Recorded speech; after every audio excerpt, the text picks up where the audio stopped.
como eu sempre gostei dessa temática, eu falava com a pessoal, sabe? Né? Eu sou evangélico, então às vezes depois da igreja ia comer uma pizza com todo mundo e eu falava dessas coisas que na maioria das pessoas não conhece, não estudou e tal. Né? Que é a parte da Bíblia que fala sobre o final dos tempos. Sobre escatologia e também essa questão geopolítica, de sociedade secreta, de que as pessoas... Não é porque não está na tua área de conhecimento que vira teoria da conspiração. Isso que as pessoas ainda não entendem, né?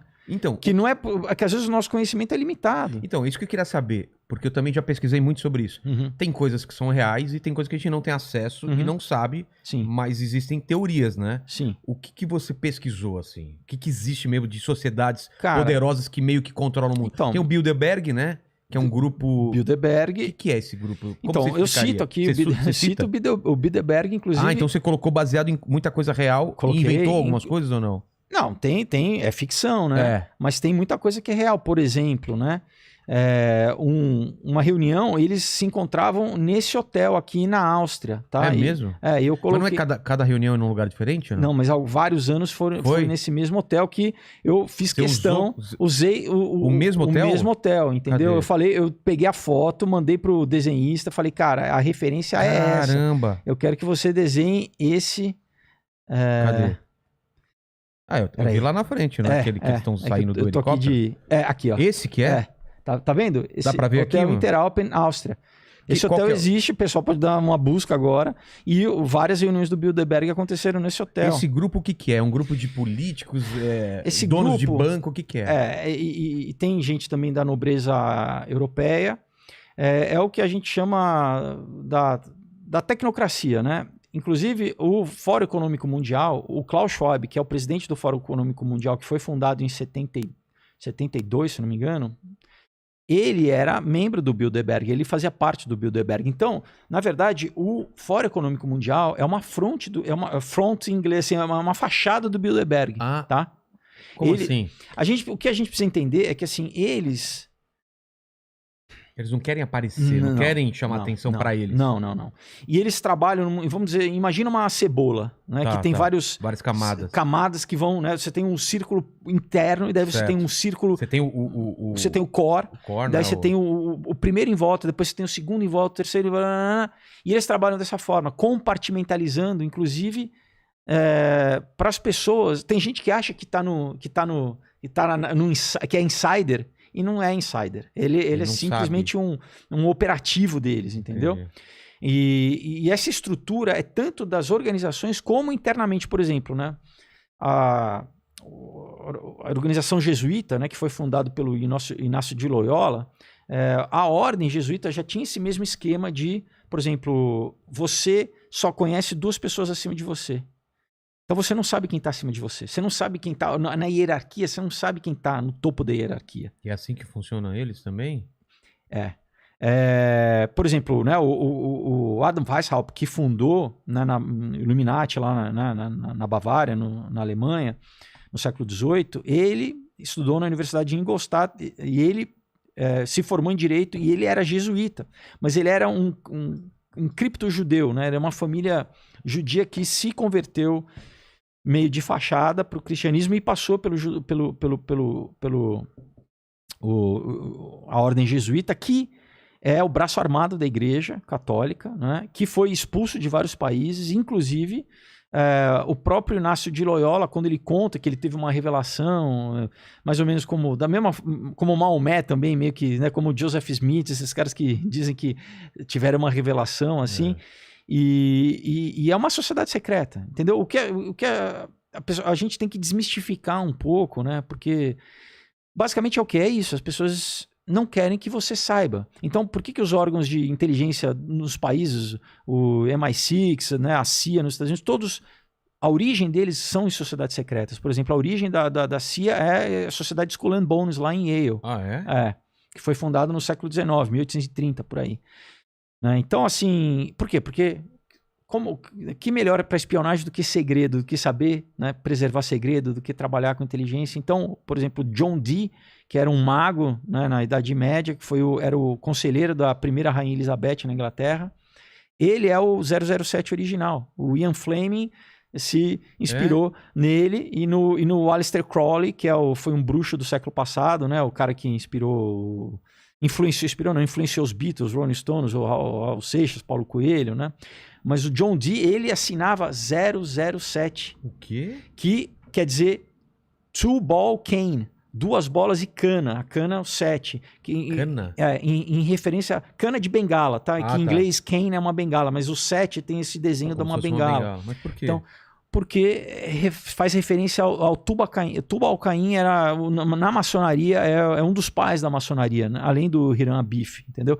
Que quando você lê biblicamente, é o cara que começou com metalurgia, com o que você lê no livro de Enoque. Tô pegando um monte de referência aqui, mas enfim, que a história é assim. Livro apócrifo, né? Mas apócrifo, mais que os discípulos conheciam, né?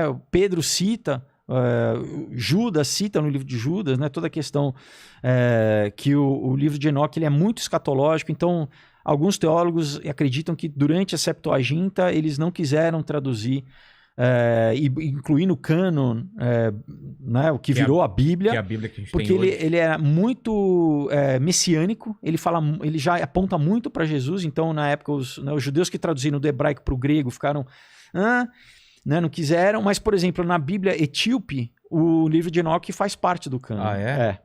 Ele fala basicamente de revelações do futuro. Fala do futuro, mas também ele fala da questão, por exemplo, dos nefilins, né? São os anjos. Os filhos dos... São os filhos dos anjos com as humanas. Não. Os gigantes são os filhos dos nefilins com as mulheres humanas, Peraí.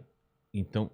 Nefilins o que são? São seres, são anjos que se rebelaram contra Deus, né? Quando você lê no livro de Enoque, que 300 desceram no Monte Horebe, né? E que eles deram tecnologia para o ser humano, vamos dizer assim, né? Então, tem até a relação, o que cada anjo deu. Exato. Então, assim, droga, farmacopeia, tá? O uso de droga como alucinógeno para romper o véu dimensional. Não é à toa que a Bíblia, o mesmo termo em grego para droga é para feitiçaria, é farmacopeia. Porque não é à toa que por que todo xamã historicamente usa alucinógeno, né? Para isso. Para romper esse mundo espiritual. Exato, você tem contato, porque a nossa glândula pineal, ela produz MDMT, né? Uma glândula do nosso corpo. Eu tomei ayahuasca, ele aciona isso daí. É muito sério, cara, porque você se expõe, você fica vulnerável ao mundo espiritual. Quer dizer, as pessoas já estão, se a gente imaginar que existe, né, obviamente, quem não acredita, né, quem é que só reducionista e materialista, não acredita em nada disso. Agora, se você acredita numa metafísica, né, não só a Bíblia, mas toda a tradição religiosa fala que existe, né, outras dimensões espirituais, né? A tal da metafísica. Coexistem, né? Com esse mundo. Exato. Esse mundo da mesma forma que está gente. Passando onda sonora aqui, onda de rádio, a gente não está vendo, celular, não quer dizer que elas não existam, né? Porque a nossa capacidade de percepção, ela não capta essas ondas. Na mesma frequência de luz, né? O nosso olho vê uma frequência estreita de luz, né? O nosso ouvido ouve uma frequência sonora restrita, né? Não quer dizer que essas coisas não existam, né? Exatamente. Mas enfim, então a droga tem sido, por exemplo, na Grécia Antiga, o oráculo de Delfos, né? Você tinha as pitonisas, que eram as profetisas que elas inalavam o odor que saía da terra, de tipo enxofre mesmo, né? Que era a área vulcânica, e elas entravam em transe. E elas profetizavam, e sempre isso esteve ligado com a realeza, com a nobreza, né? Historicamente, né, a nobreza sempre buscou o conselho dessas pessoas, né? E até recentemente, por exemplo, o Ronald Reagan tinha uma astróloga, né?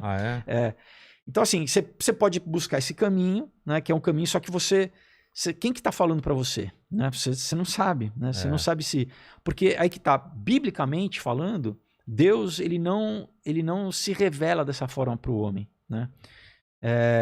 Deus não é um garçom, vamos dizer que você toma uma bala, você toma alguma coisa e você fala, vem cá, né? Não tá assim para te obedecer, né? Você primeiro que a Bíblia diz que assim é pela fé, e a fé tem uma conotação de humildade, de você entender que eu preciso crer, que não é assim eu que estabeleço, chego aí, né? Então você tem uma para você entrar na presença de Deus tem todo. Imagina se a gente olhar para o sol, algum tempo você já fica cego, literalmente queima a tua córnea, né? Um astro físico mas que emana a luz. Imagina um ser transcendente que criou tudo, que criou toda a natureza, né? Como que a gente né, se relaciona? E o problema é que o ser humano tenta reduzir, né, a Deus a nossa, né? Então ele transcende. Então eu falo, tem duas religiões no mundo, uma que é isso, que busca Deus dessa forma, e tem outra que adora seres criados por Deus. Hierarquias espirituais que querem adoração, porque adoração é energia, tá? Da mesma forma que dinheiro é energia, adoração é energia. Eles se alimentam disso? Se alimentam disso. O apóstolo Paulo fala que atrás de toda estátua tem um demônio. Né? Demônio em grego é daimon, é inteligência. Né? É uma entidade de inteligência, é um programa, como se fosse um programa de computador. Né? Não sei se a gente usar essa metáfora de computador. E então, ele quer ser adorado para... se a gente ler, por exemplo... Qual que foi o pecado de Lúcifer? Que foi criado, era um ser perfeito, né? Maravilhoso, tinha instrumentos no corpo, pedras preciosas, né? Quando a gente lê sendo descrito em Isaías, né? Em Ezequiel. Foi a ubris, foi o pecado, foi o que? Ele queria ser maior que Deus, né? É o que a tipologia, né? na mitologia grega é Prometeu, né? Que se rebela e rouba o fogo dos deuses. Então... a gente pode cair nessa mesma questão. Quando o homem se acha Deus, né, quando fala, não, toda a realidade, né, eu reduzo toda a realidade ao meu pensamento. Eu estou aqui na Terra, sei lá, há 20 anos, 30, 40 anos, eu sei de tudo. Né, e isso, a gente incorre no mesmo pecado, né, o pecado E o pior, e daí quando eu quero manipular a realidade, isso é magia. Pode ser usado através da tecnologia ou através de... Porque a tecne, né, o conceito de tecne é qualquer conhecimento que você aplica para chegar a algum fim. Então a gente tem hoje em dia, né, um paradigma moderno que tecnologia é algo que envolve computador. Não, é uma sabedoria, é um conjunto de sabedoria que você aplica em alguma coisa. Não necessariamente numa máquina. Não. Então magia é uma tecnologia. Ah, é? Entendeu?